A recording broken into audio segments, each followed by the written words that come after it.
Ahora sí, buen día, ¿cómo están?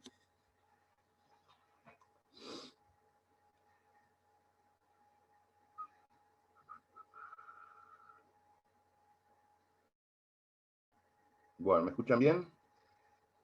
Sí, bien. Vamos a continuar. Estamos hablando dentro del tema general del federalismo. Estábamos viendo el tema de la distribución de competencias.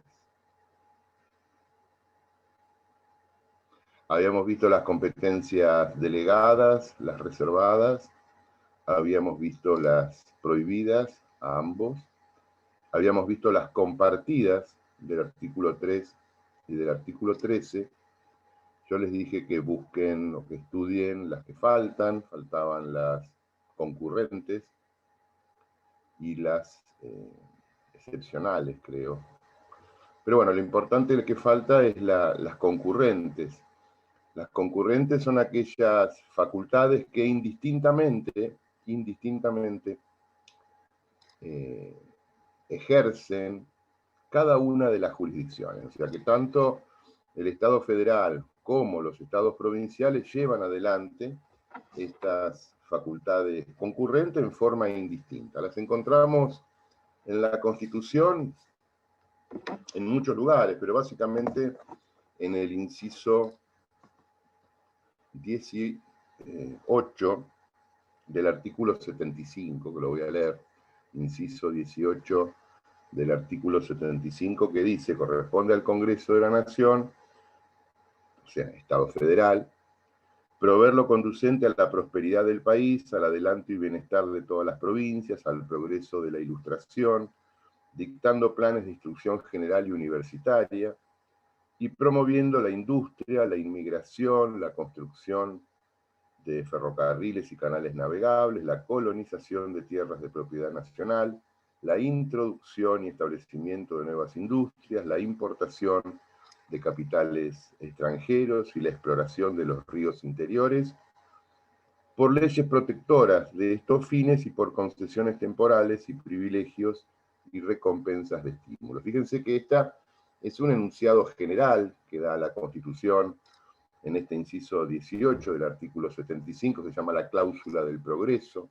Esto es originario de 1853, donde el Congreso le da, o sea, el constituyente le da al Congreso estas facultades de dictar leyes de todo tipo que hagan a la prosperidad del país y al adelanto y bienestar de las provincias. Ahí específicamente lo dice. Pero si seguimos con la Constitución y vamos al artículo...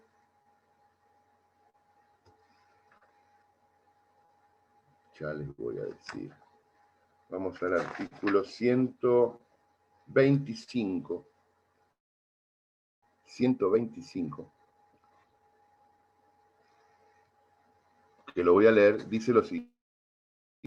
Bueno, el primer párrafo es un párrafo incorporado en la reforma del 94, que dice: las provincias pueden celebrar tratados parciales con fines de administración de justicia, de intereses económicos y trabajos de utilidad común, con conocimiento del Congreso. Y acá arranca, punto y coma. Y promover su industria, la inmigración, la construcción de ferrocarriles y canales navegables, la colonización de tierras de propiedad provincial, la introducción y establecimiento de nuevas industrias, la importación de capitales extranjeros y la exploración de sus ríos por leyes protectoras de estos fines y con recursos propios. Y después sigue el texto. Fíjense que esta segunda parte del primer párrafo del artículo 125 tiene una redacción muy parecida al inciso 18 del artículo 75. ¿Qué significa esto? Poderes concurrentes, que a los efectos de realizar estas políticas específicas pueden ser realizadas por una u otra jurisdicción o inclusive por ambas a la vez, sin ningún tipo de problema. Por ejemplo, la educación. Ustedes saben que hay universidades nacionales, pero también puede haber universidades provinciales. De hecho, existen. De hecho, esta donde estamos nosotros, la Universidad Nacional de Mar del Plata, hace 50 años era una universidad provincial. Después se nacionalizó. O sea que la educación en sus tres niveles, primario, secundario o universitario, o en los niveles que se establezca, es una atribución concurrente. Puede ser llevada adelante tanto por las jurisdicciones provinciales como por la jurisdicción federal. El desarrollo de la industria, los planes de desarrollo de industria, los planes de inmigración. Fíjense que hay provincias argentinas que tienen planes específicos. No hay un plan nacional de inmigración. En alguna época lo hubo, pero puede haberlo. Pero hay provincias argentinas como San Luis, por ejemplo, que tiene un plan específico de inmigración y vienen sirios, ciudadanos de Siria, que están huyendo de la guerra, que son esos famosos balseros que se van a Europa. Bueno, San Luis tiene un convenio particular y permanentemente entran familias sirias que van a radicarse a la provincia de San Luis. Como cualquier otra provincia puede tener convenios, o perfectamente lo puede tener el Estado Nacional en el desarrollo de la inmigración, la construcción de ferrocarriles. Fíjense que hay líneas de ferrocarriles provinciales, como existe, por ejemplo, en Río Negro, que el ferrocarril es provincial, o nuestra provincia, que tenía una línea provincial de ferrocarriles, y ahora se volvió a nacionalizar, pero el desarrollo de la red de ferrocarriles, sea de pasajeros o de comercio, de transporte, puede ser nacional, puede ser provincial, o se pueden concesionar, porque inclusive el artículo prevé los estímulos y las recompensas, y eso interpretado al lenguaje de hoy son los procesos de concesión. La colonización de tierras, tanto de propiedad nacional como de propiedad provincial. Todavía hay programas de colonización de tierras. Aunque parezca mentira, el siglo XXI, gran parte del territorio argentino está despoblado, así que todavía hay provincias como Río Negro, que tiene programas provinciales de colonización de tierras, no solamente con comunidades autóctonas, sino con comunidades que vienen del exterior. La construcción de canales navegables es tanto una atribución concurrente del Estado Nacional como del Estado Federal. Si fueran canales en ríos, canales o ríos navegables interprovinciales, la competencia es federal. Si fuera un río navegable dentro del territorio de una provincia, ahí es concurrente entre el Estado federal y la provincia. O sea que hay una serie de atribuciones, de políticas específicas. Yo creo que la que más podemos visualizar hoy es la educación, pero hay muchísimas más que las metemos dentro de este concepto de concurrencia. Después vamos a los exclusivos, que es una categoría, digamos, o excepcionales, mejor dicho. Facultades excepcionales es una categoría de estudio, pero que no existe, pero pudo haber existido. La vamos a ver en las artículo 126. Vamos a ver el 126, una partecita.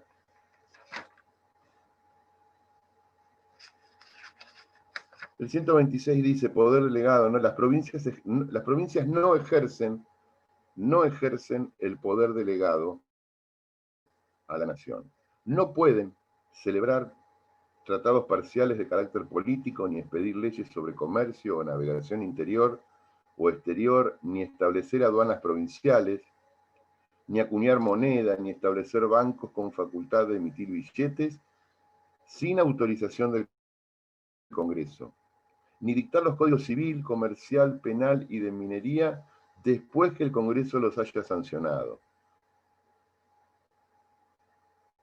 ni dictar leyes sobre ciudadanía y naturalización, bancarrota, falsificación de moneda o documentos del Estado, ni establecer derechos de tonelaje, ni armar buques de guerra o levantar ejércitos, salvo en caso de invasión exterior o de un peligro tan inminente que no admita dilación, dando luego cuenta al Congreso Federal, ni nombrar ni recibir agentes extranjeros.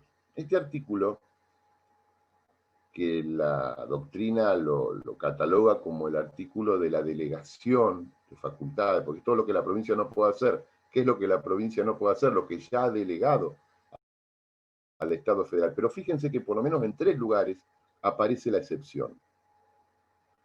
Arrancamos de vuelta, pero solamente para ver dónde está la excepción. Las provincias no ejercen el poder delegado a la nación, punto, esto es clarísimo. No pueden celebrar tratados parciales de carácter político, ni expedir leyes sobre comercio o navegación interior o exterior, ni establecer aduanas provinciales, ni acuñar moneda, ni establecer bancos con facultades de emitir billetes sin autorización del Congreso. O sea, que uno puede inferir que estas facultades delegadas, las provincias pueden volver a ejercerlas con autorización del Congreso. Por ejemplo, establecer aduanas provinciales. Por ejemplo, expedir leyes sobre comercio. Por ejemplo, expedir leyes sobre navegación interior o exterior. Emitir billetes. Bueno, acá son facultades que ya las han delegado, pero excepcionalmente, y acá viene facultades excepcionales, las que el Congreso excepcionalmente puede autorizar. Seguimos en la lectura. Ni dictar los códigos civil, comercial, penal y de minería. Y fíjense lo que dice acá. Después que el Congreso los haya sancionado. O sea que podemos inferir que hasta que el Congreso no hubiera sancionado el Código Civil, Comercial, Penal y de Minería, las provincias podrían haber dictado uno propio. Y fíjense que el Código Civil es de 20 y pico de años después de la sanción de la Constitución. O sea que entre 1853 y 1870 y pico, creo que fue la fecha, no me acuerdo, de la sanción del Código Civil, las provincias pudieron haber sancionado leyes regulando situaciones civiles que después fueron subsumidas por el Código Civil. O sea, como facultad excepcional, las provincias pueden sancionar leyes de fondo mientras el Congreso de la Nación no las haya dictado. Las provincias pueden ejercer facultades que han delegado con expresa autorización del Congreso. Y la última excepción es al final del artículo, cuando dice: ni dictar leyes sobre ciudadanía, naturalización, bancarrota, falsificación de moneda. Ley de bancarrota es la ley de quiebra, ¿no? Falsificación de monedas, documentos del Estado, ni establecer derechos de tonelaje, o sea, la ley de navegación, ni armar buques de guerra o levantar ejércitos, salvo en caso de invasión o de un peligro tan inminente que no admita dilación, dando luego cuenta al gobierno federal. Dando luego cuenta al gobierno federal es otra facultad excepcional. Facultades excepcionales, artículo 126. Con esto cerramos más o menos el panorama de la delegación o de la reserva de las atribuciones. Cuando hablamos de poderes concurrentes dentro del federalismo, o poderes compartidos, o prohibidos, o excepcionales, estos son los temas que son importantes conocerlos, no es un tema menor. Relaciones de coordinación, o sea, de qué manera el Estado federal y los estados provinciales llevan adelante o ejercen sus propias atribuciones en forma delegada, en forma reservada, prohibida, compartida, concurrente o excepcional. 6 modalidades de ejercicio de estas relaciones de coordinación entre un ente y otro, que son esenciales al efecto de poder entender cómo funciona el federalismo, porque el gran problema en la Argentina, me parece a mí, es que el artículo 1 nos establece que somos un Estado federal, pero creo que gran parte, no solamente de la gente que vive en la Argentina, de eso no tengo duda, la mayoría de los argentinos no conocen, no entienden, no saben qué es el federalismo. Pero los gobernantes menos aún. Los gobernantes menos aún. Entonces, es un tema en discusión la forma de Estado. Es un tema en discusión. Porque inclusive Alberdi, cuando planeaba esto hace muchísimos años, no había adherido a este sistema de un federalismo tan extendido, tan amplio, tan real. Alberdi tenía algunas dudas.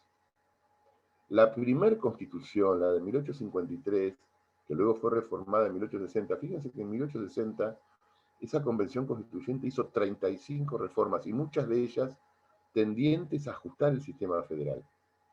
Tendientes a ajustar el sistema federal. El problema es que la Argentina no funciona como un Estado federal. Fíjense que ahora, recién ahora, a los 200 días de la pandemia, aunque parezca mentira, el gobierno federal le está diciendo a los gobernadores, bueno, ahora háganse cargo ustedes, cuando los gobernadores siempre se tendrían que haber hecho cargo de las situaciones internas en el territorio de las provincias. Lo que pasa es que las provincias, como no son autosustentables y están permanentemente pidiéndole plata mediante adelantos del Tesoro Nacional o subsidios no reintegrables al gobierno federal, después no pueden tomar decisiones. Pero hay provincias, fíjense el problema de San Luis, que no deja cruzar los camiones, como que ha cerrado la provincia al derecho de tránsito interprovincial, o tantas otras provincias que lo han hecho de esta manera. Es complicado. Tenemos un federalismo que la gente no lo comprende, y menos la gente de Buenos Aires, que es el gran problema en la toma de decisiones. Y yo no dudo que en algún momento el federalismo va a empezar a cambiar. En algún momento vamos a ir viendo cambios en el funcionamiento del Estado federal.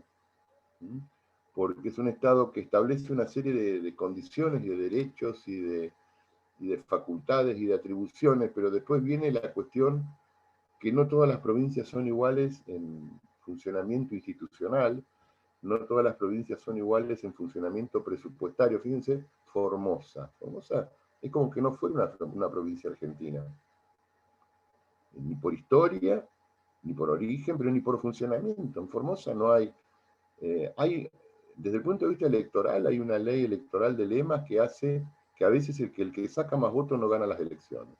Ya de por sí es bastante complicado. Pero después, de cada 100 pesos que gasta la provincia, yo le digo 100, como si fuera tanta plata, pero de cada 100 pesos que gasta la provincia, solo recauda 4. Entonces, ¿cómo gasta los otros 96? Por coparticipación, por subsidios del Tesoro Federal, por ATN, que son adelantos de letras de tesorería. Entonces es una provincia que no... Es como que ustedes, ¿no? Le dicen a sus padres, bueno, me voy a ir a vivir solo, ah, qué bonito. Voy a alquilar una casa, ah, qué bonito. Y voy a hacer esto y lo otro, bueno. Pero dice, pero viejo, necesito que me des plata. Pero ¿cómo que te des plata? Sí, porque yo gano 10.000 pesos por mes y el alquiler me cuesta 20. Y después tengo que comer y tengo que pagar la luz y el gas y el cable. Bueno, uno que funciona así, así funciona la provincia de Formosa, entre tantas otras provincias. De cada 100 pesos que gasta en pagar sueldos a los maestros, a los policías, al ser funcionario del Estado provincial, al Poder Legislativo provincial, a los jueces, de cada 100 pesos que gasta, recauda 4 por impuestos provinciales. Y el resto son subsidios. Entonces, es muy fácil ser provincia así. No es la misma Chubut. Yo les decía, Chubut es una provincia casi de tan mal funcionamiento institucional como Formosa. Y hay otras que funcionan bien. Hay provincias que funcionan desde lo institucional, como Mendoza, como San Juan, funcionan muy bien. Bueno, vamos a seguir con esto y vamos a empezar a hablar de estos temas, pero ya desde el orden más constitucional vamos a ver el tema del artículo 5 y del artículo 6. El artículo 5 es la base de nuestro funcionamiento federal. Ya lo hemos nombrado en algunas otras oportunidades, vamos a volver a leerlo. Es el artículo que se denomina, la doctrina lo denomina como el artículo de la garantía federal. Dice, cada provincia dictará para sí una constitución, y acá le pone las condiciones la constitución, ¿no? Bajo el sistema representativo republicano, de acuerdo con los principios, declaraciones y garantías de la Constitución Nacional, y que asegure su administración de justicia, su régimen municipal y la educación primaria. Y termina el artículo diciendo, bajo de estas condiciones, el gobierno federal garante a cada provincia el goce y ejercicio de sus instituciones. Este artículo establece entonces las condiciones, el contenido que debe tener una constitución provincial. Todas las provincias tienen que dictar para sí una constitución. El contenido es el que cada provincia determine en forma autónoma en su convención constituyente, pero no puede faltar en esa constitución estas condiciones que establece el artículo 5. Tiene que estar de acuerdo con el sistema representativo republicano. O sea, representativo desde lo electoral, tiene que haber procedimientos electorales que garanticen la representación política y el sistema republicano. O sea, tiene que haber división de poderes. Tiene que haber un poder legislativo, una función legislativa, un poder ejecutivo. Puede haber un poder, debe haber un poder judicial. Pero vamos a ver cómo cada provincia lo ha regulado, este tema de la cuestión republicana. Fíjense, tenemos que, desde ya asumimos que todas las provincias, en sus constituciones provinciales, tienen divisiones de poderes. Vamos al poder legislativo. Fíjense que no todas las provincias se los han organizado igual. Hay provincias como Buenos Aires que tiene un poder legislativo bicameral, un poder legislativo provincial bicameral, con una Cámara de Diputados provinciales y una Cámara de Senadores provinciales. Hay provincias como Córdoba que tiene un poder legislativo unicameral, una sola Cámara, o San Luis. Mendoza tiene dos. O sea que cada provincia ha organizado su poder legislativo de una manera distinta, o la puede organizar bajo diversas modalidades. Bajo diversas modalidades. El Poder Judicial también, cada provincia lo que tiene que hacer es organizarlo, tiene que haber un Poder Judicial. Pero después, ¿cómo organiza internamente? Bueno, jueces de primera instancia, puede haber segunda instancia, un tribunal superior. Algunas provincias tienen un tribunal superior de 3 miembros, otro de 5, otro de 7. Las instancias de apelación, hay tribunales de casación provincial, hay provincias que no tienen tribunales de casación provincial, hay provincias que establecen juzgados de paz letrados con jueces abogados, hay provincias que tienen juzgados de paz con jueces legos. La provincia de Buenos Aires, también en 1980, el juez de paz no tenía por qué ser abogado. Después sí se estableció la obligatoriedad, pero hay provincias donde la justicia de menor cuantía por ahí no necesita de un título habilitante. O sea, cada provincia lo que tiene que asegurar es el sistema republicano. En la cuestión del gobernador, hay provincias donde hay gobernador y no existe la figura del vicegobernador. Hay provincias donde los gobernadores pueden ser reelegidos indefinidamente, hay provincias donde los gobernadores no tienen posibilidad de ninguna reelección. Hay provincias donde tienen que dejar esperar un mandato, hay provincias donde está la reelección inmediata. O sea, la forma de organización es facultad reservada de cada provincia, porque las provincias se han reservado dictar su propia constitución, pero esa constitución provincial tiene reglas, límites. Uno es garantizar, tiene que ser bajo el sistema representativo y republicano, no puede existir genéricamente otro que elimine la representación política, donde las minorías no tengan participación, por ejemplo, o que no garantice la forma republicana dentro de las provincias, que no haya división de poderes. Bueno, ese es el límite, pero dentro de esos límites, las provincias son absolutamente libres para organizar su justicia. Por ejemplo, fíjense que en las provincias del norte argentino, las que están más cercanas a la cordillera, hay fueros y competencias que en las provincias de la Pampa Húmeda no tenemos, como los jueces de minerías. Nosotros tenemos jueces laborales, jueces civiles y comerciales, jueces penales, y hay provincias, jueces de familia ahora, últimamente, hay provincias donde están, aparte de esto, la justicia de minería. de minería a cielo abierto, o de minería dentro de la montaña, o de minería bajo tierra, y hay conflictos en la minería. Como nosotros tenemos la jurisdicción marítima a nivel federal, pues somos una ciudad lindera al mar, hay muchos casos de derecho federal de jurisdicción marítima, por ejemplo, todo lo que pasa arriba de un barco. No tenemos minas, no tenemos minería, bueno, en las provincias, La Rioja, San Juan, eh, Catamarca, hay justicias provinciales, hay una competencia específica, así como nosotros antes teníamos nuestro código rural en la provincia de Buenos Aires, y hay un código de minería seguramente en cada una de las provincias donde esta actividad es tan importante. Seguimos. De acuerdo con los principios, declaraciones y garantías de la Constitución, segunda condición.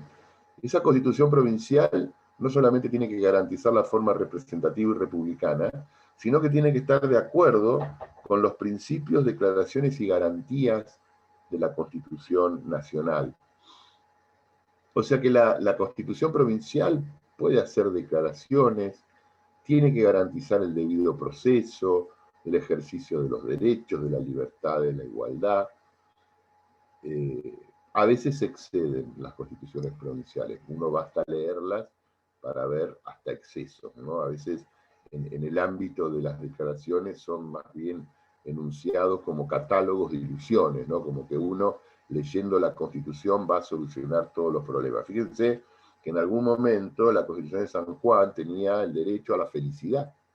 Entonces el sanjuanino leía su Constitución y entre los derechos que garantizaba la Constitución el derecho a la felicidad, como si fuera un derecho operativo. Es imposible hasta que un sanjuanino que se había peleado con la esposa presenta un amparo porque era infeliz. Y claro, el juez se lo rechaza. ¿Cómo le va, pues la justicia mediante una acción de amparo le va a garantizar la felicidad? Y entonces, bien, esto quiere significar los absurdos que a veces existen en las declaraciones de derecho.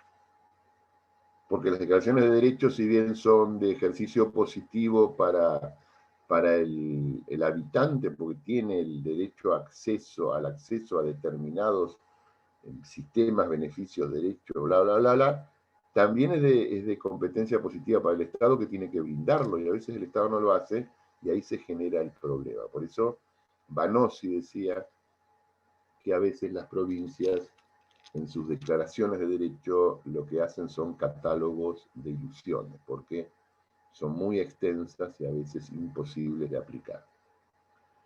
Entonces, principios, declaraciones y garantías, tiene que existir las mismas garantías, no puede ser, en una provincia no puede prohibirse la garantía del debido proceso. Las garantías del artículo 18 de la Constitución Nacional todas rigen a nivel de las provincias, no puede el sistema jurisdiccional provincial establecer un procedimiento que podrá variar en plazos, en cuestiones de apelación, en cuestiones de queja, podrá variar con el sistema nacional, pero no podrá prohibirlo, no podrá ir en contra.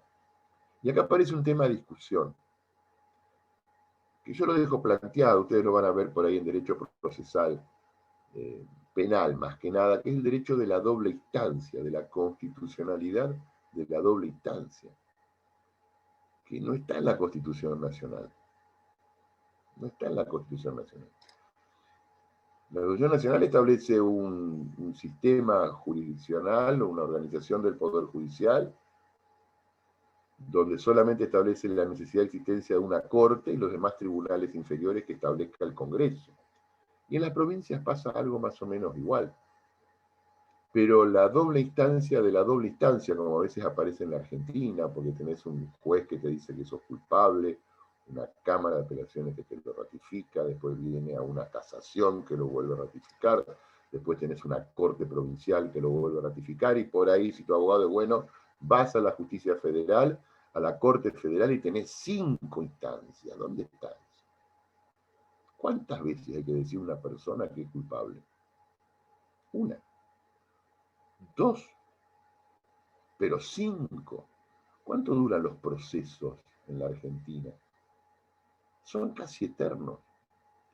Y la justicia lenta no es justicia, por lo menos no es justicia para una parte, ¿no? ¿Quién se favorece de la justicia lenta? Por lo general, el que no tiene la razón. El que no tiene la razón quiere que el juicio dure mucho, porque en la Argentina el tiempo soluciona todo. Y el que tiene razón quiere que el juicio dure poco, por eso viene ese dicho que es tan feo, pero que lamentablemente lo usa casi todo el mundo. Es mejor un buen arreglo que un mal juicio, ¿no? Entonces yo tengo la razón, te voy a ganar, pero bueno, arreglo ahora, recupero menos de lo que debería recuperar, porque yo no sé si en 5, 7, 8, 10 años, cuando yo te gane el juicio, voy a recuperar lo que tengo que recuperar. Bueno, ¿y cuál es el problema de esto? Porque hace mucho que se debate este tema de la constitucionalidad o no de la doble instancia. Es como que le tenemos tanta, porque es nuestro origen español institucional, que le tenemos tanta desconfianza al juez que queremos que otro juez revise lo que hizo el juez anterior.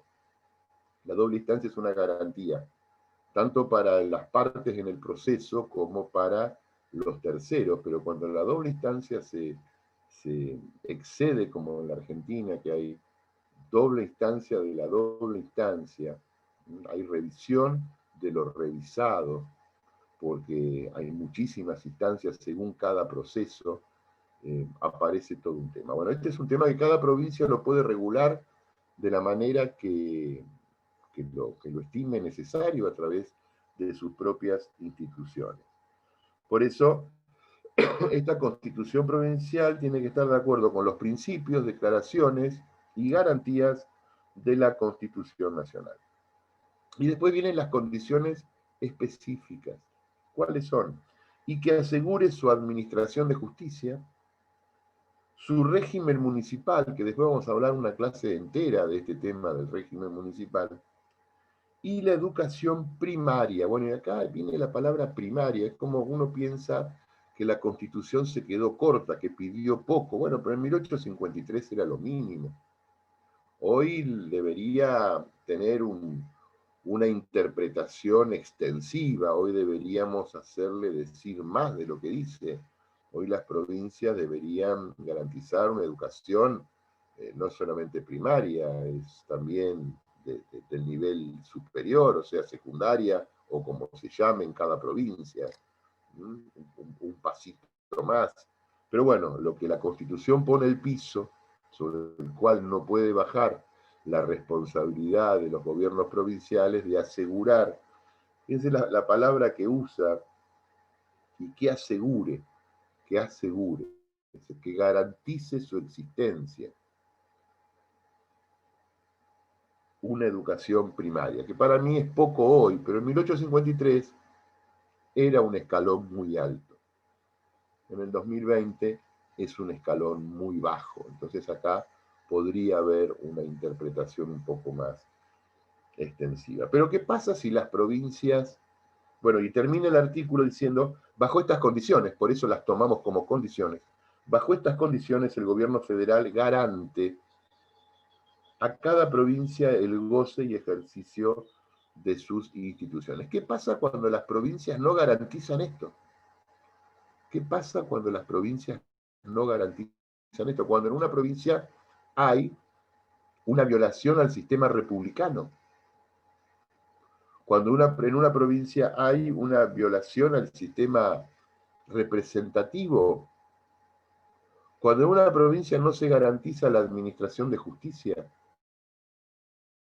O la educación primaria, como hoy no está existiendo en Chubut. ¿Qué pasa? Bueno, acá dice el Estado federal, si vos cumplís las condiciones, te garantizo el ejercicio de tus instituciones. ¿Cómo lo garantizo? Bueno, la primera lectura en 1853, cuando viene con la sanción de la Constitución, es ¿cómo te ayudo? Te mando el Ejército Nacional, porque en ese momento los problemas eran que venían caudillos que deponían a los gobernadores electos. Entonces, la garantía de goce y ejercicio era el respaldo militar. Hoy es el respaldo económico. Hoy, ¿cómo el Estado federal le garante a cada provincia el goce y ejercicio de sus instituciones? Con los recursos del Estado federal. Porque las provincias no recaudan. ¿Por qué no recaudan? Porque no quieren enojarse con sus contribuyentes. Entonces pagás pocos impuestos y el Estado federal te ayuda. Esa es la lógica de funcionamiento de muchísimas provincias, donde la cuestión, la relación de empleo es terrible. Fíjense, Catamarca, La Rioja, San Luis, el 70% de la gente que trabaja para el Estado. ¿Cómo puede funcionar eso? En San Luis, si no sos empleado público, no sé, podés tener una pizzería, o sos abogado, o ingeniero. En Catamarca, en La Rioja, en muchísimas provincias, el porcentaje de empleados públicos, o sea, financiados por el Estado, pero ¿cómo hace el Estado para financiar si no tiene recursos? Porque ahí, digamos, los impuestos, más que los habituales de mantenimiento, o sea, los impuestos por ingresos brutos o por seguridad e higiene, que son los que vienen de la actividad privada, como no hay una actividad privada importante, la recaudación de esos impuestos que te pueden hacer la diferencia en un presupuesto es exigua, y el presupuesto se nutre de los impuestos que pagan las personas que yo les pago el sueldo con el propio presupuesto. Es como el perro que se come la cola y cada vez el perro se come más la cola hasta que desaparece, porque el presupuesto de una de estas provincias, en la parte de recursos provinciales, funciona con el impuesto que pagan los empleados públicos. Entonces va de acuerdo al nivel de gasto del presupuesto, el aumento del sueldo de los empleados públicos, por ahí pagan un poquito más de impuesto y es siempre la misma plata la que está dando vuelta. O sea que es casi inviable. Provincias que son casi inviables. Imagínense las que ya no son viables, como Chubut y Formosa. Entonces, ¿dónde viene el problema? Bueno, ¿qué pasa cuando una provincia no puede garantizar esto? Aparece el artículo 6. Dice, el gobierno federal interviene en el territorio de las provincias para garantir la forma republicana de gobierno o repeler invasiones exteriores y a requisición de sus autoridades constituidas para sostenerlas o restablecerlas si hubiesen sido depuestas por la sedición o por invasión de una provincia, de otra provincia. Bueno, acá hay esquemas, hay causales que ya no van a ocurrir, ¿no? El tema de por invasión de otra provincia ya es muy raro, hace mucho tiempo que es raro que una provincia invada a otra, pero en el siglo XIX era bastante habitual que una provincia invada a otra. O el tema de repeler invasiones extranjeras, hoy no es un supuesto, está en la Constitución, pero no es un supuesto que pueda darse. Entonces, esta institución de la intervención federal como una institución de emergencia tiene por objetivo garantizar la forma republicana, o sea, garantizar a las provincias que no pueden ejercer esa forma republicana o repeler invasiones extranjeras, porque las provincias, al no poder tener su ejército propio, porque lo han delegado, si son invadidas por un país extranjero, bueno, necesitan de Estado federal para defender su territorio. Este es el concepto de la Constitución originaria. Hoy ya no hay invasiones extranjeras. Entonces el gobierno federal interviene en el territorio de las provincias para garantir la forma republicana de gobierno o repeler invasiones extranjeras. Esto se llama intervención de oficio. Es cuando el Estado federal interviene sin que nadie le pida nada. Interviene porque toma la decisión política de la intervención a través de una ley del Congreso o un decreto del presidente según el momento del año en que nos encontremos. Se llama intervención de oficio. ¿Cuáles son las causales? Dos. Violación del sistema republicano o una invasión extranjera. Después viene la otra modalidad que es a pedido de parte, porque lo dice el artículo. a pedido de parte. El gobierno federal interviene a pedido de parte. El artículo dice, a requisición de sus autoridades constituidas para sostenerlas o restablecerlas. Esas son las motivaciones. Sostener un gobernador que se está cayendo porque hay una rebelión popular, o restablecerlo porque una rebelión popular lo destituyó, si hubiesen sido depuestas por la sedición o por invasión de otra provincia. Entonces hay dos formas de intervención, de oficio o a pedido de la provincia. Pero ¿de quién en las provincias? Porque la Constitución no es muy clara. Dice, de sus autoridades constituidas. Es genérico, porque puede ser que en una provincia haya una sedición, una revuelta popular, y al gobernador y al vicegobernador lo pongan preso. Y a los diputados o a los legisladores provinciales los metan preso. Pero por ahí quedó el Tribunal Superior, bueno, frente a la inexistencia de otro, cualquier integrante del Poder Judicial, máxime del Tribunal Superior de Justicia de esa provincia, es una autoridad constituida. O por ahí justo se da la rebelión popular y estaba funcionando la convención constituyente, porque está, como está funcionando ahora en Mendoza, creo que terminó hace unos días, porque están reformando la constitución provincial. Y ocurre esto, entonces durante el lapso de su funcionamiento, la convención constituyente es una autoridad constituida. Puede ser el poder ejecutivo, el poder legislativo, el poder judicial, o este poder constituyente de ejercicio derivado durante el lapso de tiempo de su vigencia. Cualquiera de estos organismos es una autoridad constituida a los efectos del artículo 6.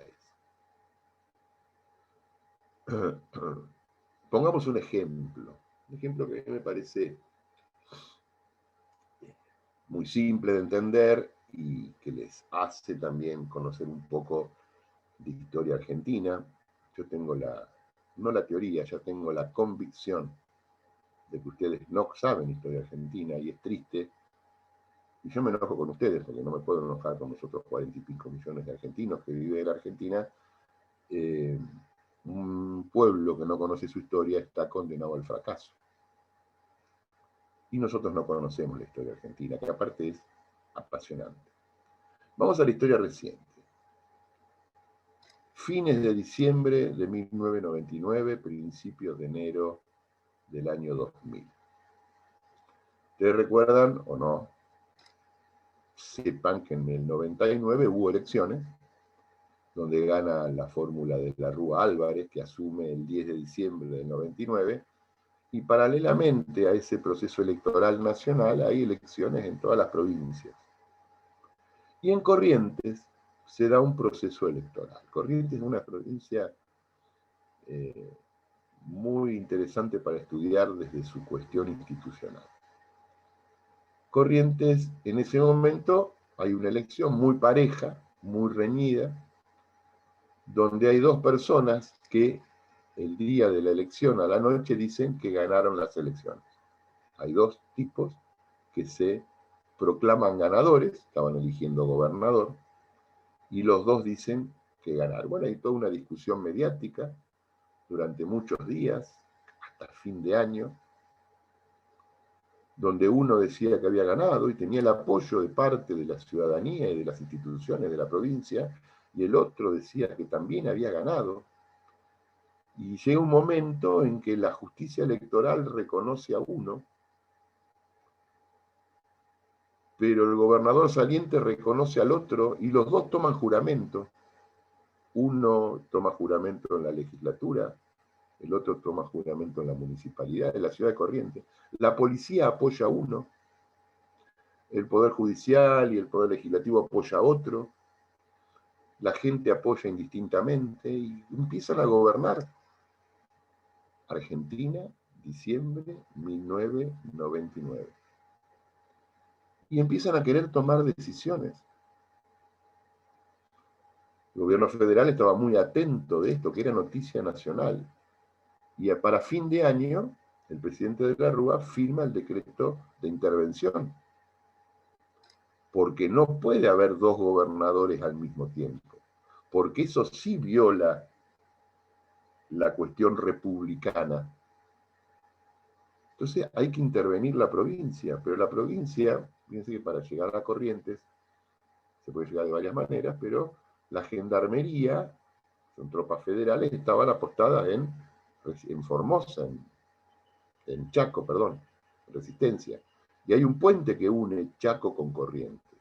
Y el gobierno, uno de estos dos gobernadores que tenía el manejo de la policía, había mandado a bloquear el puente.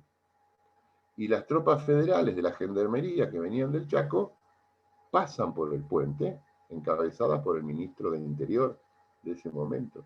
Y hay un enfrentamiento y mueren 4 o 5 personas, porque hay un enfrentamiento entre los gendarmes que respondían al gobierno federal y un sector de la policía que respondía a uno de los dos gobernadores.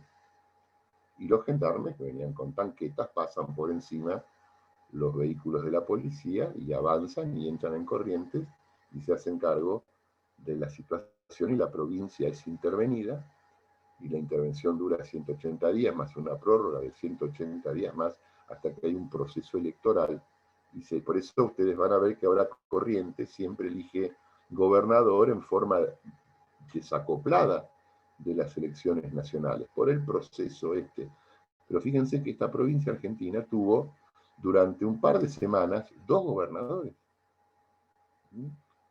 Y convencidos de que habían ganado a punto tal que juraron y organismos públicos como el Tribunal, la Junta Electoral por un lado y el Tribunal Superior de Corrientes por el otro, le toman juramento a estos gobernadores. Esta es una clara violación del sistema republicano. Este es un motivo de intervención. Desde 1983 hacia acá, para no irnos más atrás, ha habido numerosas intervenciones. Ahora vamos a hacer un pequeño relato. Bueno, Corrientes ya también fue intervenida. Corrientes es la provincia estrella, ¿no? Fue intervenida 2 veces. También la intervino el presidente Menem, también por un problema electoral. Ahora vamos a parar 5 minutos y se lo voy a contar. Entonces, Corrientes fue 2 veces intervenida. También fue intervenida la provincia de Catamarca, por el famoso caso de María Soledad Morales. También fue intervenida Tucumán, fue intervenida Santiago del Estero y ninguna otra provincia. O sea que y hay provincias que podrían haber sido intervenidas pero que no lo fueron. O sea, antes de parar 5 minutos que me voy a hacer un café, ¿cuáles son las causales de intervención? Que en una provincia no se garantice el sistema representativo y republicano, y que no se garanticen los principios, las declaraciones y las garantías de la Constitución Nacional. Cuando en una provincia pasa eso, como yo sostengo hoy en Chubut, no se garantiza porque hace más de un año que no existe la educación, y las provincias como condición del artículo 5 tienen que asegurar la educación. Y yo hago una interpretación extensiva, no solamente la primaria, el sistema educativo provincial. Yo creo que es una provincia susceptible de ser intervenida, como Formosa también. En Formosa no se respetan los derechos individuales, las garantías procesales. Formosa es un problema en sí misma con el tráfico internacional que tiene, ciudadanos de otros países que cobran salarios del Estado, formoseño como si fueran empleados públicos, fraude electoral, sistemas electorales que no garantizan la representación. O sea, tenemos ese problema. Entonces,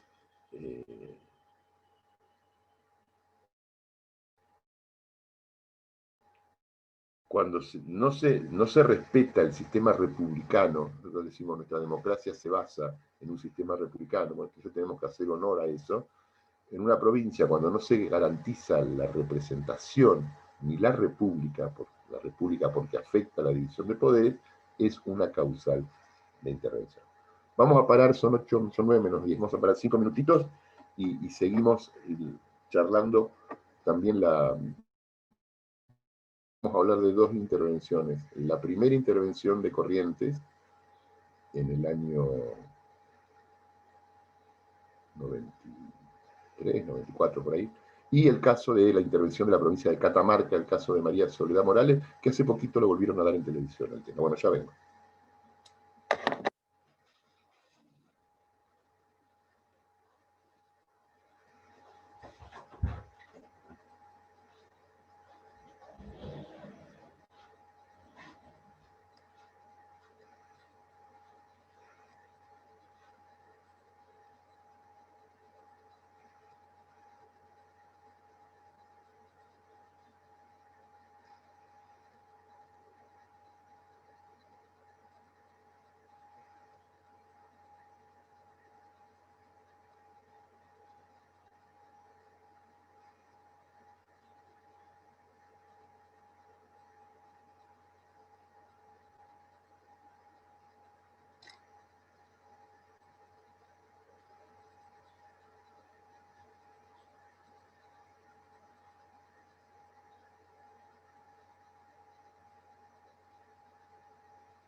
Seguimos un ratito.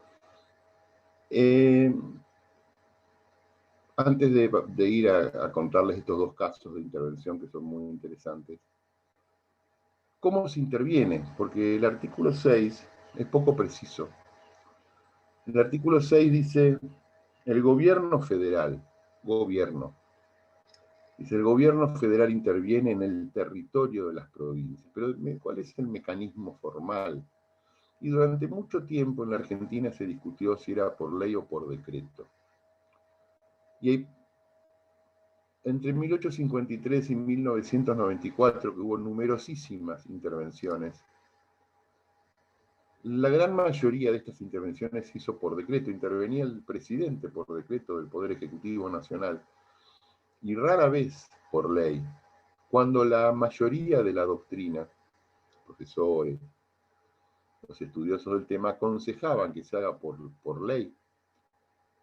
Pero hubo toda una discusión. Ambas posiciones tenían su asidero, aunque yo en lo personal siempre entendí que debía intervenirse por ley, aunque en la enumeración de la Constitución no había una atribución específica al Congreso, pero de la interpretación de varios artículos surgía que podía ser de esta manera. Este problema se zanja definitivamente con la reforma de 1994, donde establece como atribución específica del Congreso la intervención.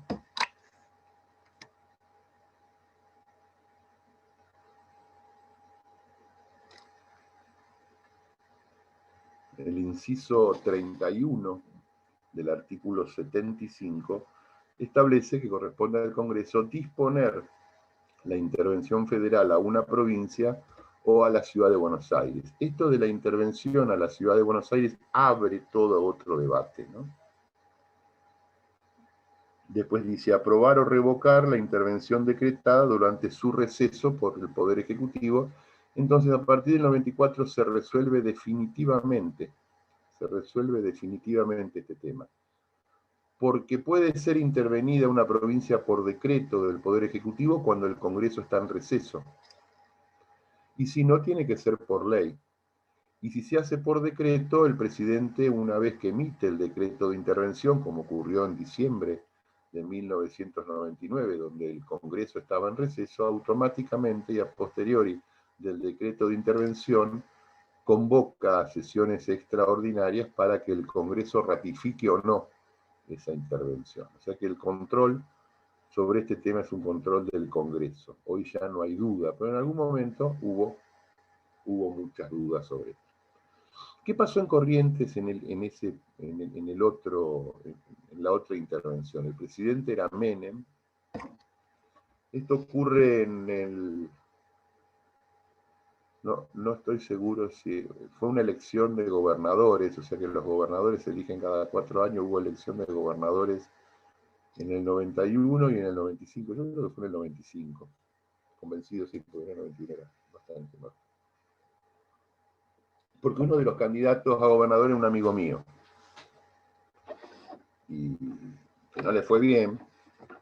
Pero bueno, Corrientes en ese momento tenía una constitución provincial que en el procedimiento para elegir gobernador era parecida a la de Salta y a la de Mendoza. Salta, Mendoza y Corrientes durante mucho tiempo, después fueron reformando sus constituciones, tenían un sistema de elección de gobernadores indirecta por colegio electoral. Cuando todas las provincias ya tenían su sistema de elección directa, en estas provincias, primero reforma su constitución Mendoza, que hace un sistema de elección directo, pero con prohibición de reelección. Por eso Mendoza ustedes van a ver que no repite gobernadores, y por lo general es la provincia más linda para estudiar, porque siempre hay alternancia, gobierna 1 o 2 periodos un partido, 1 o 2 periodos otro partido, los gobernadores no reeligen, tienen prohibición de reelección inmediata, por eso pueden volver, pero después de un periodo. Es una provincia de funcionamiento interesante. Salta tenía también un sistema de colegio electoral. En el 80, en la elección de gobernador del 87 se da, de 1987, a ver, 83, 87, donde gana un candidato, pero el colegio electoral, el que sale, los electores del segundo, más los electores del que sale tercero se unen y proclaman gobernador al que había salido segundo. Entonces, bueno, ahí generan todo un problema en Salta, y al poco tiempo se reforma la Constitución. Pero en Corrientes,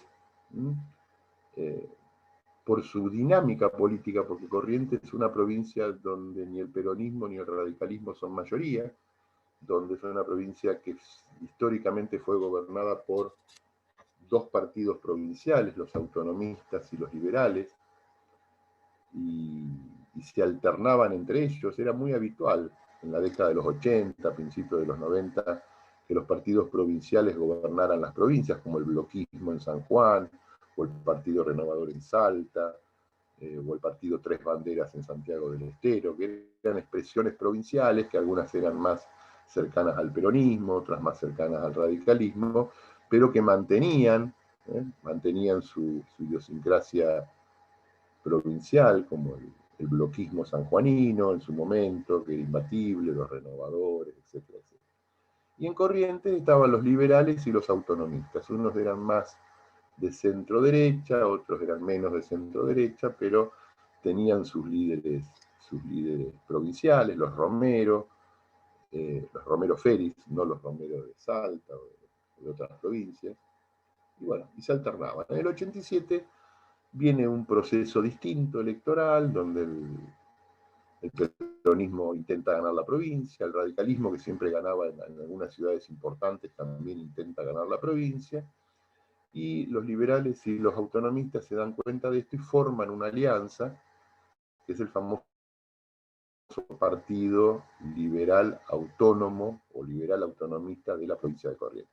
Y compiten tres candidatos. Uno por el Partido Liberal, el Pacto Autonomista Liberal, así se llamaba, Pacto Autonomista Liberal, que era la expresión provincial. El otro candidato del Partido Justicialista y el tercer candidato del Partido Radical.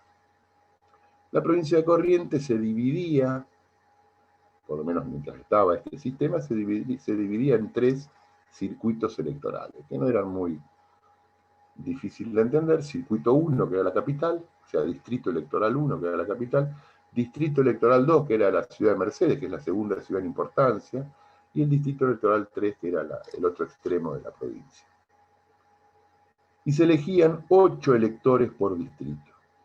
O sea que el colegio electoral, la suma del colegio electoral era de 24 electores. Y el que obtuviera 13 electores era proclamado gobernador. Bueno, viene la elección.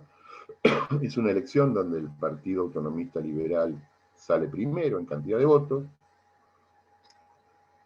gana el circuito 1, donde el peronismo sale segundo en cantidad de votos porque gana el distrito electoral 3 y sale segundo en el 2, y el radicalismo viene tercero porque gana el distrito electoral 2, hace una buena elección en el distrito electoral 1, pero no saca electores en el distrito electoral 3. Les cuento con lujo de detalle porque anduve por ahí en esa época.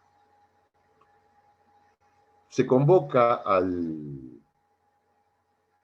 colegio electoral, y claro, ninguno de los tres partidos tenía mayoría propia, ninguno tenía 13 electores, ninguno tenía 13 electores. Pero el Pacto Autonomista Liberal, creo que tenía 11, estaba ahí cerquita.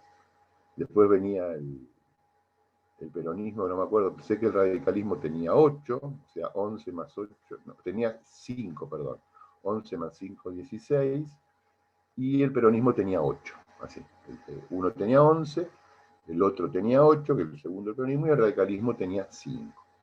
Van a la primera reunión del colegio electoral, cada elector vota por el candidato de su partido, no hay mayoría. Se convoca una segunda reunión como dice la Constitución, han pasado tanto tiempo, se convoca una segunda reunión del colegio electoral, todos votan por su candidato, no hay acuerdo, y ahí entra una especie de pantano, silencio, un conflicto, empiezan las negociaciones.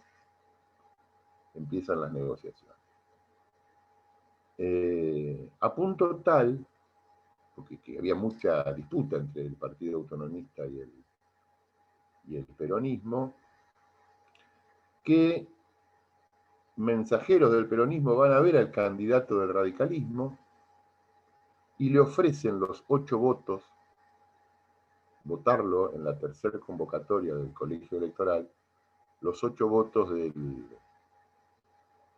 partido peronista al candidato radical. 8 más los 5 que él tenía son 13, era mayoría. Y fíjense qué absurdo que el que salió tercero pudo haber sido gobernador. Bueno, por suerte dijo que no, pero estaba dentro de las reglas del juego. Porque las elecciones indirectas funcionan de esta manera. El pueblo elige representantes, que son los electores, y los electores eligen el gobernador, en este caso. Y en esta última convocatoria, porque después de la última convocatoria venía el abismo, no había solución constitucional, hubo un ofrecimiento particular y que después se hace público, de que los electores del que había seguido segundo, para que no gane el primero, estaban dispuestos a votar al que había salido tercero. Bueno, esto no ocurre, por suerte no ocurre. Y ahí viene la intervención del gobierno federal. El ministro de Interior de ese momento, que ahora está también en este gobierno, ¿cómo se llama? Está en un organismo internacional, que también estuvo en el gobierno de Néstor Kirchner y lo echó. Fíjense que, pobre tipo, lo echó Menem después de esto, después lo echó Kirchner y ahora lo vuelven a convocar. ¿Cómo se llama el chico este? Bueno, ya me va a pasar, ya se me va a ocurrir. Él viaja personalmente a la provincia, genera todo un problema, a punto tal que un elector desaparece.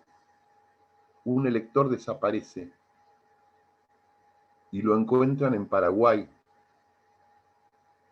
Y el tipo dice que lo habían, después él hace, no sé si volvió a la Argentina, él hace manifestaciones que salió a Paraguay porque le habían ofrecido plata para que cambie su voto. Pasaron 2 meses y no pudieron elegir gobernador. ¿Qué hace el presidente Menem? Lo echa al ministro de Interior, que ya me va a aparecer el nombre, e interviene la provincia. Y la interviene primero con un personaje de esa época que fallece al poco tiempo y después con Claudia Bello, que era una diputada nacional que estaba muy de moda en ese momento, porque su padre o su tío era uno de los líderes de la hinchada de Boca. Esa era la Argentina de ese momento. Y bueno, y lleva adelante el proceso de intervención hasta que convocan una reforma constitucional, se reforma la constitución provincial, se establece el voto directo, hay un proceso electoral y la provincia se ordena, hasta que se vuelve a desordenar en el 99 y las elecciones vuelven a ordenarla y ahora es una provincia que funciona más o menos bien con los problemas lógicos de cada provincia. Entonces fíjense que siempre en Corrientes los problemas de intervención tuvieron que ver porque no se garantizaba la forma republicana de gobierno. ¿Qué pasó en Catamarca? También el gobierno de Menem, no tiene nada que ver Menem, me imagino. En Catamarca hay un homicidio de una chica que era menor de edad, tendría 15, 16, 17 años, María Soledad Morales, que aparece muerta y tuvo una complicación y una cuestión de la policía que trata de borrar las huellas. El problema es que esta chica había ido a una fiesta, un boliche de moda ahí en las afueras de Catamarca, con gente muy famosa. Bueno, le habían subido un auto y aparece muerta en un camino rural. y genera toda una indignación de la comunidad, de la familia, porque bueno, en una época no había todavía celulares, o no había videos, era otro mundo. ¿No es cierto que aparecen implicados personajes importantes de la vida política, el hijo de un diputado nacional, Luque, que debe estar preso todavía, y mucha presión política al juez de la causa, a punto tal que el juez de la causa renuncia y lo reemplaza otro y renuncia, y el que tenía que reemplazarlo dice yo no quiero reemplazar, y nadie se hacía cargo del juzgado. Convocan por los diarios a abogados que quieran ser jueces, y van uno de Mar del Plata inclusive, que es juez un tiempito, y después renuncia, y va otro, y nadie quería sentarse en ese juzgado. Y bueno, acá fallaba la forma republicana de gobierno, ¿no? El Poder Judicial de Catamarca no podía hacer funcionar un juzgado penal y no encontraba una persona que sea juez. Y ahí el gobierno federal interviene en la provincia por no garantizar la forma republicana, porque este ya se había convertido en un conflicto nacional. Aparece una monja, Peloni, que ustedes por ahí la habrán escuchado, que ahora todavía sigue vigente. Entonces aparece la intervención de la curia, de los partidos políticos, de los medios nacionales, de la familia, de la política, porque está imputado el hijo del diputado nacional más importante de Catamarca, que en ese momento era el diputado Luque. Y Luque, si ustedes lo googlean, tiene que ustedes lo van a estudiar el caso, creo que con la doctora Oxarango, en Poder Legislativo, en facultades disciplinarias de las cámaras, porque Luque dice por televisión, jactándose, era un gordo impresentable, pero jactándose, dice, si mi hijo la hubiera matado, no hubieran encontrado nunca el cuerpo. Como decir, yo soy el dueño de la provincia, eso dijo. Lo agarraron del pico y la Cámara de Diputados lo expulsa. Al padre, ¿no? La Cámara de Diputados expulsa al diputado Luque por esos dichos que atentan contra la ética de la Cámara.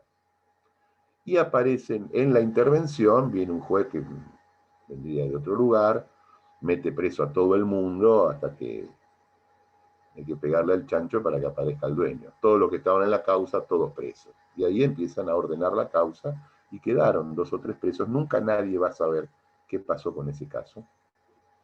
Lo cierto es que han pasado más de 30 años de este caso.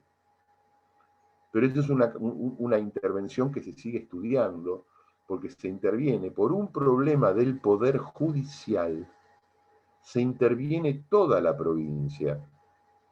Se corre el gobernador, se disuelve la legislatura provincial, todos los jueces que tienen estabilidad la pierden y pasan a estar en comisión, se renueva gran parte del Poder Judicial de la provincia y a los 6-7 meses se convoca elecciones y gana otro sector político de una provincia gobernada por la familia Sadi los últimos 20 o 30 años, pierden las elecciones y empieza a ganar otro sector político durante 10-15 años, gobierna el radicalismo en Catamarca, con acuerdos, porque la repulsión de la sociedad catamarqueña sobre este abuso en el ejercicio, que esto fue lo que salió a la superficie, indudablemente, pero casos de esta, o casos similares, o corrupción judicial, parece que estaba muy extendida en la provincia. Entonces viene el mecanismo de la intervención para solucionar un poco estos temas. Entonces fíjense, la intervención federal es un remedio. Cuando yo les pregunte en el examen, ¿qué es? Es un remedio constitucional. La intervención es un remedio constitucional, porque viene a solucionar un problema de falta de sistema republicano o representativo o ausencia de administración de justicia en una provincia. En una provincia que puede ser cualquiera. Hay provincias más ordenadas, provincias menos ordenadas, y ahí es donde se pueden generar los conflictos. Estudien este tema de las intervenciones, es un tema que a nosotros nos interesa mucho, es un tema vigente porque habla del funcionamiento institucional de las provincias, y el funcionamiento institucional de las provincias es muy sensible con el federalismo. Yo estoy convencido que no tenemos un buen federalismo, y uno de los problemas, bueno, cómo se ordena el federalismo, cuál es en el extremo, cómo se ordena a través de la intervención. Por eso es un tema interesante, que probablemente cuando yo tenga que elegir, que me hagan algún trabajo práctico, podemos transitar por este. Ha habido muchísimas intervenciones. Fíjense, una de las más particulares, por lo menos que me acuerdo en este momento, es una cosa que no existe en la Constitución, pero en la Argentina todo puede ocurrir. La llamaron intervención preventiva. Ocurre en 1958 en la provincia de Buenos Aires. ¿Qué pasó en la provincia de Buenos Aires? Ganó las elecciones quienes no tenían que ganarlas. Ganaron los que no tenían que ganarla, y el gobierno que estaba gobernando antes de irse interviene, el gobierno nacional, que era un gobierno de facto, interviene la provincia para que no asuman los que habían ganado. Se intervino a la provincia de Buenos Aires para que el que había ganado era Framini, un candidato del peronismo, un peronismo proscripto en ese momento, y Framini había ganado las elecciones, seguramente legítimamente. Y bueno, y no lo dejan asumir, se interviene la provincia, y después viene el proceso del gobierno de Allende, del 58 y el 62. Pero la provincia tiene un capítulo, creo que lo comenta en alguno de sus libros, lo comenta Vidar Campos, que esto, bueno, preventivamente, para que no existan problemas de funcionamiento después, un disparate, probablemente una institución muy mal utilizada durante los gobiernos no constitucionales, que como signo de amplitud convocaban a elecciones provinciales con candidatos digitalizados, y cuando el pueblo no respondió porque votó al que las encuestas o la aspiración popular decía que no debía ganar, el que no debía ganar ganó, y le intervinieron la provincia, un disparate importante.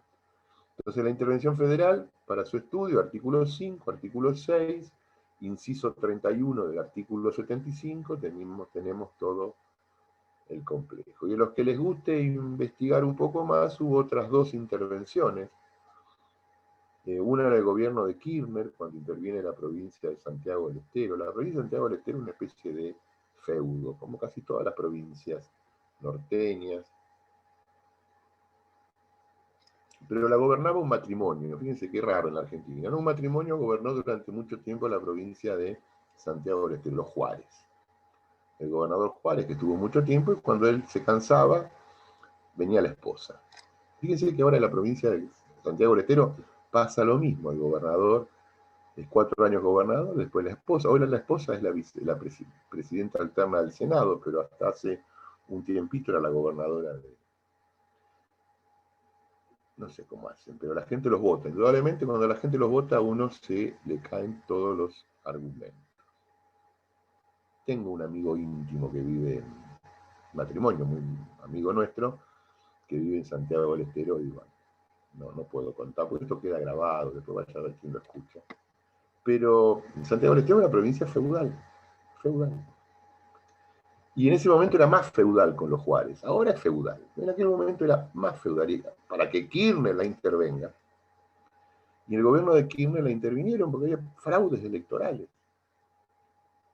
Y una ley electoral de Lema, fíjense que el que salía segundo, porque aunque sacara el 40% de los votos a nivel legislativo, metía 1 o 2 diputados provinciales. O sea que la ley de Lema también acotaba y le daba mayorías absolutas. Este Juárez y la esposa de Juárez eran unos personajes divinos. ¿Y quién va a intervenir? Un juez, un camarista penal, Cavallo, que después se va de la justicia, y... Cavallo no, perdón. Sí, Cavallo creo que fue el interventor. Lanuse, Pablo Lanuse, no Cavallo. Lanuse, un camarista federal, y que la interviene, la ordena y convoca elecciones. Y ganan estos que están ahora, que también es un matrimonio, pero de otro palo. Y hubo toda una intervención. Tucumán fue intervenida también. Tucumán tiene también todo un proceso. Pero Tucumán reforma su constitución para salir del sistema de elección indirecta, y hace elecciones. Y en Tucumán, ¿saben cómo eran a fines de los 80 las elecciones? A mediados de los 90 era, por un lado, Palito Ortega. La gente votaba a Palito Ortega. Es fabuloso, la verdad. Yo a veces no lo puedo explicar. Que es un buen tipo. Para no votarlo a Bussi, al hijo de Bussi, que había sido el gobernador militar en la época de la represión. Entonces los tucumanos, cuando iban a votar, tenían que elegir entre o Palito Ortega, la felicidad, y el hijo de Bussi, la represión. Y eran muy parejas las elecciones, a punto tal que en alguna gobernaron los Bussi, ganaron, y en otras ganó Palito Ortega. Y en el medio de esto la reforma de la Constitución provincial. Y la declaración de inconstitucionalidad de un artículo de esa reforma, cosa que el Tribunal Superior de Tucumán declara la inconstitucionalidad de una parte de la reforma. Todo un conflicto institucional interesante para estudiar. O sea que para estudiar intervención tienen para ver la de Tucumán, la de Santiago del Estero, la de Catamarca y las dos de Corrientes. Bueno, vamos a dejar acá, seguimos el lunes que viene. Mañana yo no, a no ser que les avise hoy, pero a mí no me gusta molestar. Una vez que digo algo lo trato de cumplir. Mañana no se levanten temprano o hagan su vida. Y si nos falta tiempo, vamos a recuperar la clase de mañana con otra que tenemos perdida. Por ahí la podríamos recuperar un sábado a la tarde, no hay ningún problema. Lo voy hablando con los demás profesores en la semana a ver cómo viene el tema. No sé cuándo son los exámenes parciales, pero eso lo manejan directamente con la doctora Oxarán.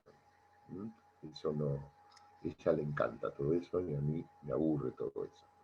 Entonces, nos vemos el lunes. ¿Alguno quiere decir algo? ¿Preguntas? ¿Alguno tiene alguna pregunta? Me avisa, levanta la mano, lo habilito. No. Callen para siempre. ¿Eh? Bueno, entonces, sí, Profe, vale. A ver. Sí. ¿Habló o alguien quiere decir algo? Dale, Adam, dale. No, el tema de la distribución de competencias, las providas de toda esa tipología está en Villar Campos. Están todos los libros, sí señor. Miguel Campos, sí señor. Perfecto, gracias. ¿Alguien más? ¿Alguien más? Bueno, nos vemos entonces, en principio el lunes que viene. Mañana no. Doctor, disculpe. ¿Quién es? Sí, Dávila. dale. Hasta este tema que usted explicó de la intervención es lo que entraría en el parcial, ¿no? Que es el ¿Por qué? viernes. Porque es el No, viernes el parcial. yo no sé si estoy en Mar del Plata el viernes. Los viernes, ¿Cómo? no sé si estoy en Mar del Plata el viernes. Ah, bueno, bueno.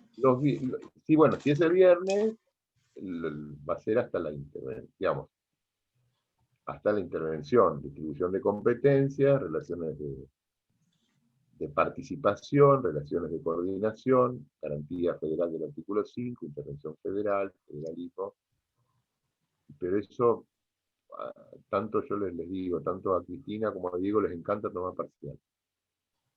A mí me gusta tomar final nada más, pero si estoy en Mar del Plata participo, o en cualquier lugar, ahora podemos participar en todos lados con esto, ¿no? Así que bueno, sí entra Bueno, ahí. Preguntas gracias. para el examen. Ustedes me mandan un WhatsApp si quieren, se organizan entre ustedes, me mandan, y si quieren una clase de repaso, de apoyo para el miércoles o para el jueves, o algún tema que les quede pendiente, o alguno de ustedes en forma individual, o de a dos, de tres, quieren algo, algún repaso de los temas que, por lo menos de los que yo di, que es lo que más me interesa, interpretación, integración constitucional, teoría constitucional y ciencia, clasificación de constituciones, tipología constitucional, clasificación de normas constitucionales, proceso del constitucionalismo clásico, social y contemporáneo. Tienen temas para divertirse. Cuando me avisan alguno de estos temas, podemos hablar. Lo que ustedes quieran, no hay ningún problema. Bueno, los dejo, me voy a trabajar y recuerden que mañana no nos encontramos, tienen más tiempo para estudiar. Que tengan un buen día. Hasta luego.